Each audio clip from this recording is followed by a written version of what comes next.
Children, आज हम new topic discuss करेंगे जिसका नाम है refraction of light through a prism. Refraction of light, अब प्रिज्म में किस तरह से लाइट रिफ्रैक्ट होती है उसके बारे में डिस्कस करेंगे। ओके, देखिए सबसे पहले आप समझिए कि प्रिज्म क्या होता है।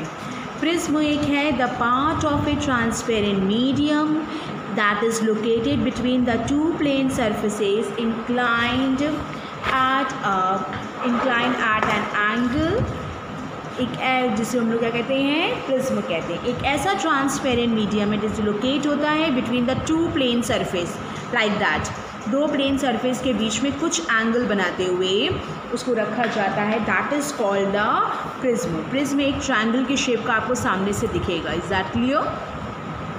Angle of a prism or refracting angles, the surfaces of a prism through which refraction of light occurs are called refracting surface।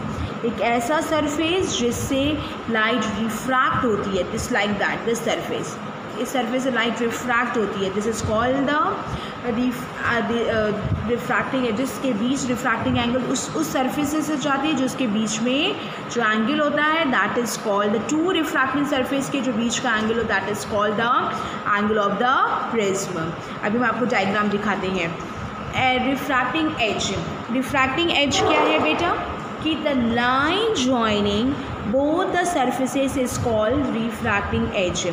ऐसी लाइन जो ज्वाइन करती है दोनों, the line joining both the surface, जो दोनों सरफेस को join करती है, this is called the refracting as.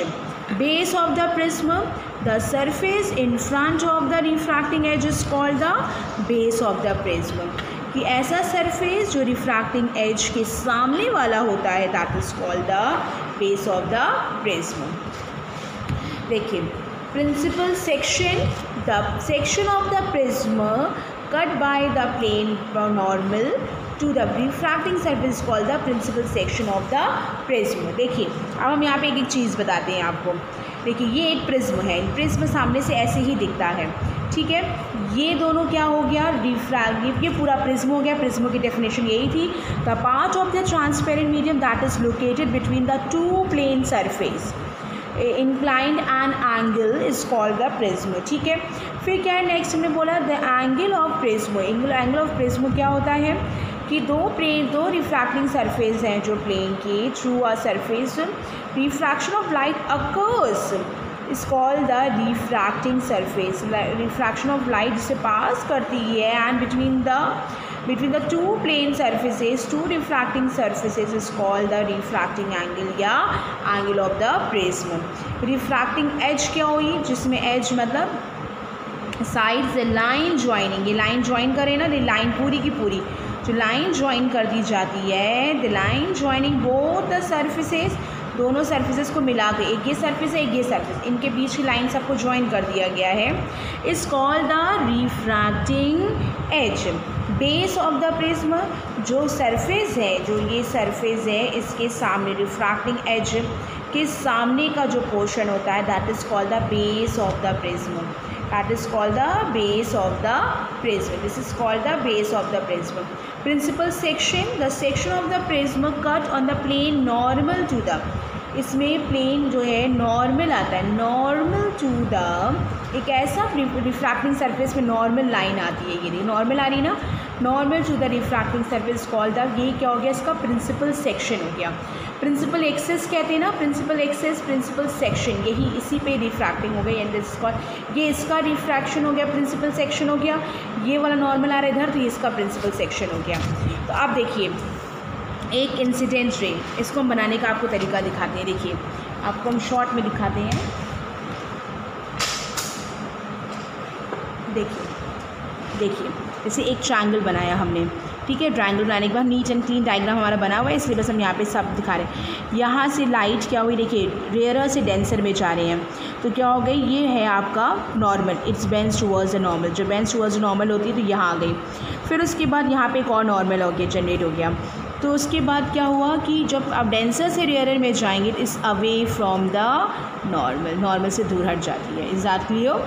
तो यही इसका बनाया गया डायग्राम जिसको ये दिखाई गया। नॉर्मल और ये है, ये इंसिडेंट रे हो गई। ये कौन सी रे हो गई? इंसिडेंट रे हो गई। ये इंसिडेंट रे हो गई। देखिए लिखा हुआ हमने PE इज़ इंसिडेंट रे। फिर उसके बाद EF कौन सी रे हो गई? रिफ्रैक्टेड रे है, रिफ्रैक्टेड रे, राइट।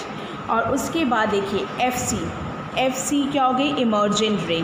इमर्जेंट रे आपको हमने सिखाई थी कि फर्स्ट सेकेंड रेयरर से डेंसर, डेंसर टू रेयरर में जब हम आ गए तो ये कौन सी रे हो गई? इमर्जेंट रे, इमर्जेंट रे, ठीक है, ये हो गई। और ये angle A, this is called angle A, this is the prism, angle of the prism.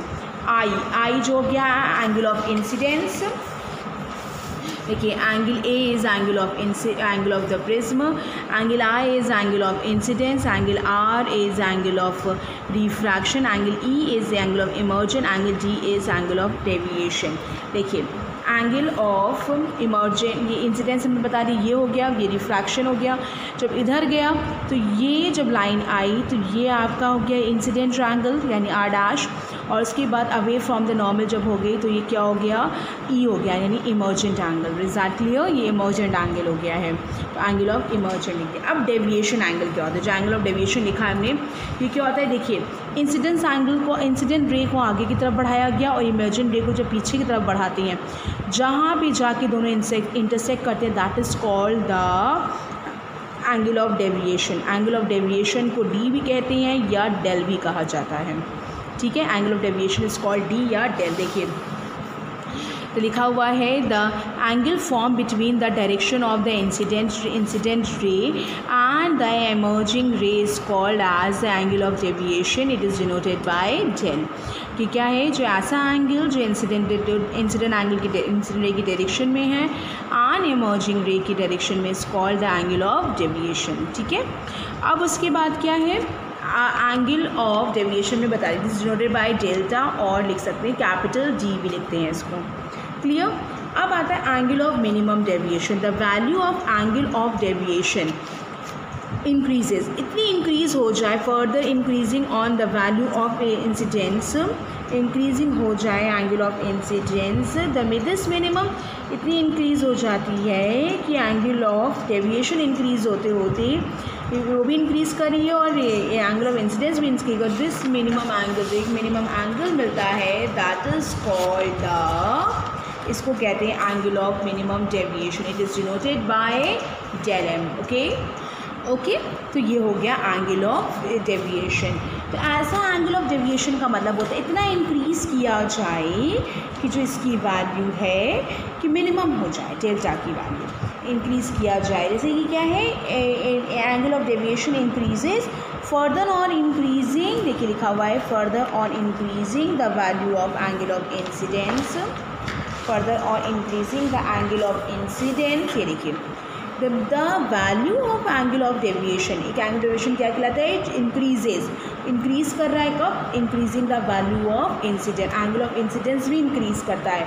This minimum angle of deviation is called the minimum deviation of the angle is denoted by del M।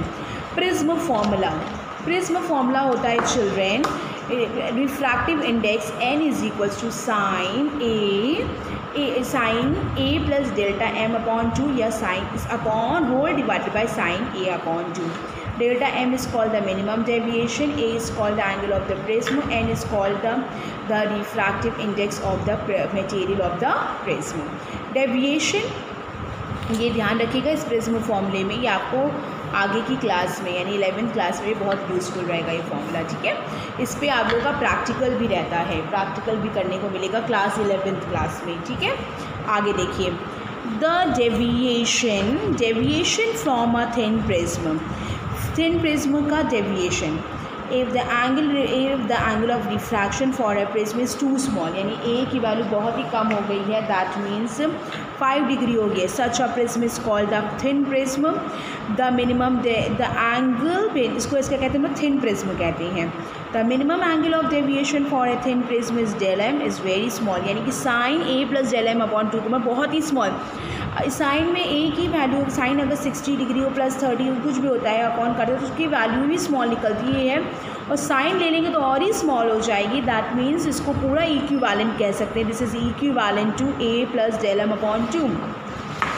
Similarly sine A by 2 को भी हमने क्या लिख दिया है, a by 2, sine A by 2 A by 2। तो यानी कि देखिए फॉर्मूला था n sine A plus del M upon 2, तो आपका हो गया n is equals to a plus del M upon 2 whole divided by a by 2 is equals to 2 cancel out हो गया a plus del M upon a, यानी कि तो हमने कहा कि ऐसा n is equals to a plus del M upon a। तो इसको a को इससे डिवाइड करेंगे, देखिए ऐसे लिखेंगे a upon a plus del M upon a, ठीक है। a कैंसिल हो गया, this is equals to 1 and del M upon a, यानी कि n is equals to 1 plus del M upon a, यानी कि ये इधर चला जाएगा तो n minus 1 is equal to del M, ये ध्यान रखिए डेल एम कहते हैं इसको, अपॉन a, यानी कि if the angle of minimum deviation का फॉर्मूला क्या बन गया, ये डेल एम एंड a से मल्टीप्लाई किया, a n minus 1। This is your answer. Is that clear? I hope कि ये आप लोगों को हमारा पूरा क्लियर हुआ होगा वीडियो, ठीक है बच्चों। और उसमें कुछ भी पूछना है आप हमसे पूछ सकते हैं। हमने बहुत बड़ा वीडियो नहीं बनाया है, बहुत ही शॉर्ट वीडियो बनाया है। इसको प्लीज़ अच्छे से पढ़िए और हमसे जो भी पूछना है आप पूछ सकते हैं, ठीक है। Thank you girls.